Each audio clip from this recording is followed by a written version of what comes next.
with the Mandela family. Mandela has had his entire time to mold me through supporting me and giving me advice for this particular moment, so that I could be able to serve my community, the people of Mvezo. From an early childhood, growing up in Kofiva with my grandmother, the late Evelyn Mase, my grandfather felt it was necessary for me to be removed from a homeland reserve so that I could be given an opportunity to better develop. He therefore asked to my mother that I be removed from this area and taken into the city where I could be afforded an opportunity to a better education. Even during the time of the mid-80s, when the country was rendered ungovernable by the youth, my grandfather saw it fit that I should be taken into hiding in Swaziland so that I could be afforded a better education. He has always been there for me, ensuring that I would be able to develop in order to serve my community. I remember returning back from Swaziland when all I had in my head was that I wanted to be a DJ. And he felt very strong that no such of his siblings or grandchildren would ever become a DJ, and advised me to pursue a career further. I went into marketing as well as business management. But again, as early as 2002, he felt that I needed to return home to his birthplace, his humble home where he emerged from, so that I could build a strong foundation. I was very hesitant, very reluctant to taking up the mantle, but he was very persuasive. I recall the final moment when he invited me for lunch after I had tried many times to put up my case that I was very independent and very successful as a businessman. He felt it necessary to usher me back home because he realized that the life I led in Johannesburg was that of an individual and not that of service to our people. At our lunch meeting, he said to me, "Do you know your grandfather?" I said, "Yes, granddad, I know that." He then said to me, "Do you know I'm the head of this family?" I said, "Yes, granddad, I know you're the head of our family." He said, "It is my wish that you return back home and build a strong foundation for yourself." In those words, I was humbled to see a global icon putting before everything a genuine interest for the development of his own family. It was that moment that I returned home and came to his humble beginnings to find our people and as the Mandelas living utter extreme measures of poverty, living without access to basic amenities. I committed my life henceforth to ensuring that I serve our people, ensuring that I create a better life for all. In the past few days, I have been the subject of attacks from all sorts of individuals, waging a few minutes of fame and media attention at my expense. In the first instance, I want to express the disappointment at the decision taken by the Mthatha High Court yesterday.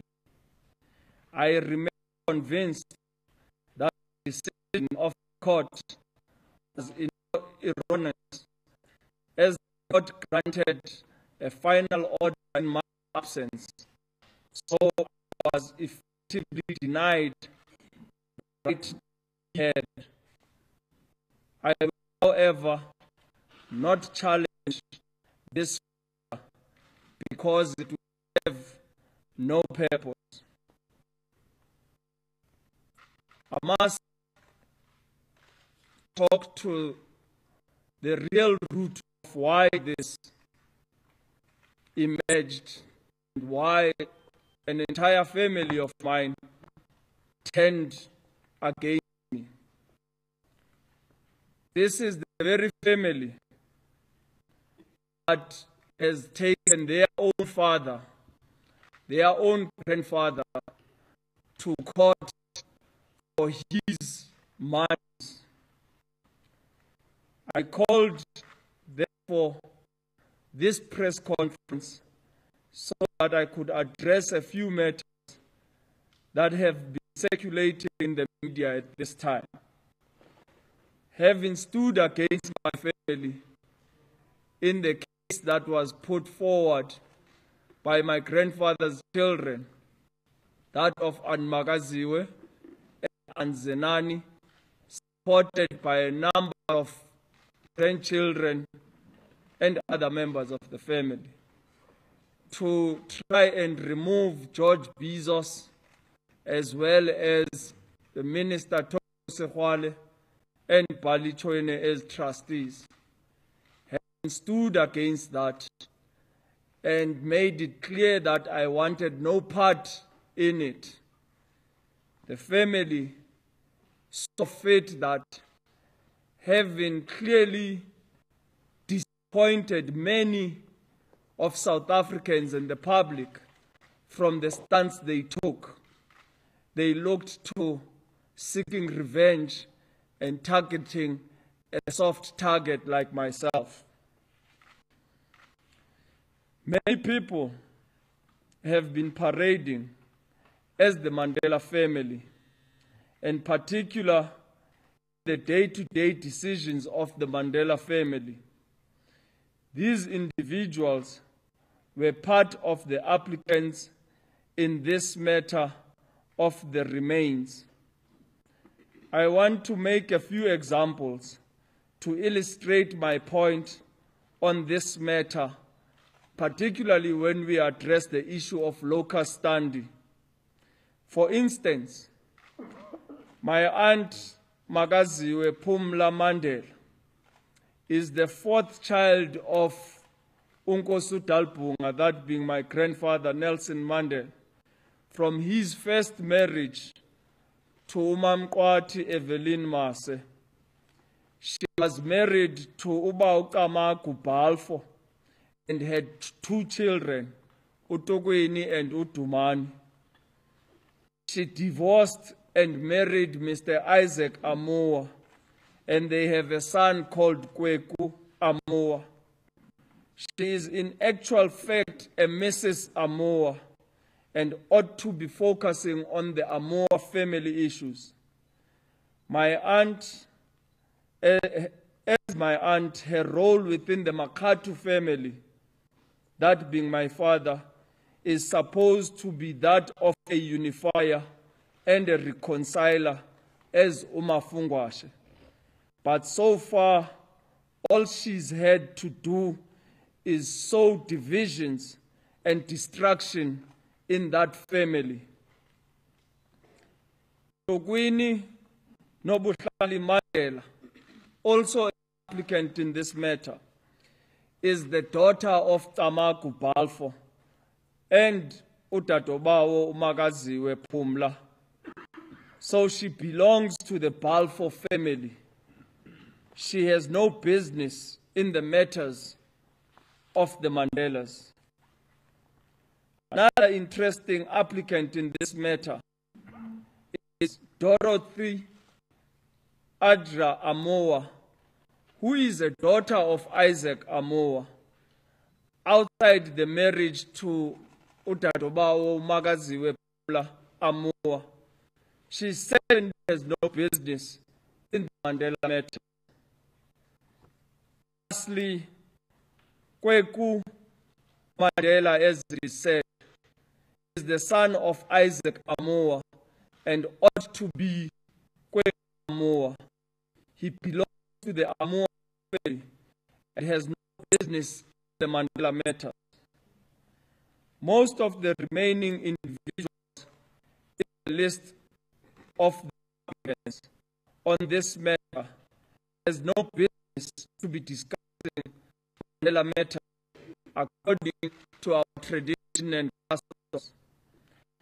At the moment, it seems like anyone and everyone can come and say, I am a Mandela, and demand to be part of the decision making in this family. Individuals have abandoned their own families and heritage and decided to jump on the Mandela wagon. The issue at hand that has fascinated the world is not only of interest because it is about the memory of my grandfather's, but it is curious because of the timing when it was made an issue.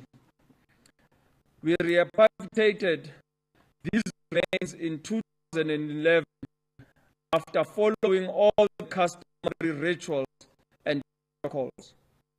For the past 2 years, the people on this list have never raised questions about the repatriation of these remains.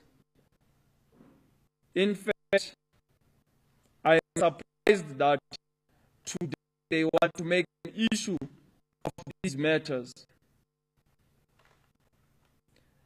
I am struggling to date why the matter has become so urgent now when it has never been urgent in the past 2 years, particularly because my grandfather is in a critical state in hospital. Nevertheless, I indicated to the family that the rightful claimant, i.e. the children of the deceased, do have a right to repatriate the remains if now they are against them being here in Mvezo. The issue of the court came as a surprise to me, since the rightful claimants are aware of my position. The issue was different in as far as my own father, Makhat, was concerned, because I hold the right to determine where he is buried. I am the chief of Mvezo as a traditional leader and the head of the royal house of Mandela.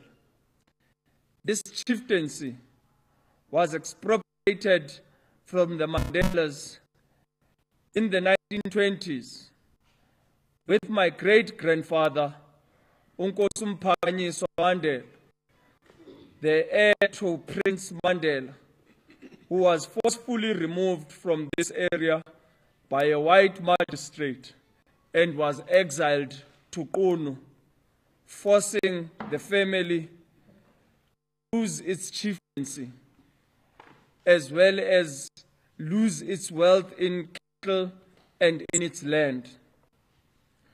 Almost 87 years later, we were offered an opportunity to assume our rightful place in the kingdom of Abatembu. News that moves. eNCA.com.